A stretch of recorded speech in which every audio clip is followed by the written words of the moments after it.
দেশের ১% মানুষের হাতে অর্ধেকেরও বেশি সম্পদ, আর গেল ৩ বছরে দেশে দারিদ্র্য বেড়েছে ৯০ লাখ, যার বড় কারণ হিসেবে মূল্যস্ফীতির উচ্চ হারকে দায়ী করেছে গবেষণা সংস্থা research and policy integration for development RAPID. Mahadi সেকেন্দারের রিপোর্ট। দেশে দারিদ্র্য সীমার ঝুঁকিতে থাকা মানুষের সংখ্যা বাড়ছে। বেসরকারি গবেষণা সংস্থা র্যাপিডের তথ্য মতে ২০২২ সালে দেশের প্রায় ৩৪% মানুষ দারিদ্র্য সীমার ঝুঁকিতে থাকলেও চলতি বছরে তা বেড়ে দাঁড়িয়েছে প্রায় ৪১%।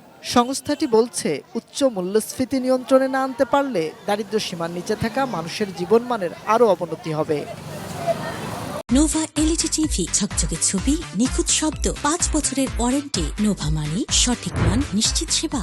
সোমবার রাজধানীর সিরডাপ মিলনায়তনে আয়োজিত নতুন সরকারের জন্য আর্থসামাজিক অগ্রাধিকার শীর্ষক এক আলোচনা সভায় র্যাপিডের চেয়ারম্যান ডক্টর মোহাম্মদ আব্দুর রাজ্জাক জানান, দেশের রিজার্ভ বড় করতে না পারলে চাপের মধ্যে পড়বে মুদ্রার বিনিময় হার। তুলে ধরেন, তাদের দৃষ্টিতে আসছে সরকারের জন্য মূল্যস্ফীতি কমানো সহ 12টি অগ্রাধিকার। 2023 এবং 2024 সালের মধ্যে বাংলাদেশে 20 লাখ চাকরির সংখ্যা কমে গিয়েছে।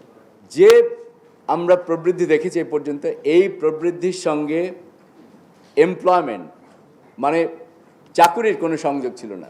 বাংলাদেশের সামনে আমাদের যে চ্যালেঞ্জগুলো আছে, একভাবে চিন্তা করলে এটি একটি রাজনৈতিক সরকারের চ্যালেঞ্জ, অন্যভাবে চিন্তা করলে এগুলো আমাদের সবার চ্যালেঞ্জ। দেশের পরিবর্তনের বড় বাধা হিসেবে সুশিক্ষা ও সুশাসনের অভাবকে দায়ী করেন সাবেক তত্ত্বাবধায়ক সরকারের উপদেষ্টা রাশেদা কে চৌধুরী। দেশের কিন্তু দুইটাই চ্যালেঞ্জ, একটা হচ্ছে সুশাসন, গুড গভর্নেন্স, আর একটা হচ্ছে সুশিক্ষা, কোয়ালিটি এডুকেশন। এই দুইটাকে যদি আমরা ফোকাস করতে পারি আগামী সরকার, এবং সেখানে ইনভেস্টমেন্ট থেকে শুরু করে যা লাগবে করতে হবে। এছাড়া দেশের অর্থনীতিকে এগিয়ে নিতে কর্মক্ষেত্রে নারীদের অংশগ্রহণের কথাও বলেন বক্তারা। অর্থনীতি একটা নিম্ন স্তরের ফাঁদে পড়েছে। মাহাদি সেকেন্দার, এটিএন নিউজ, ঢাকা।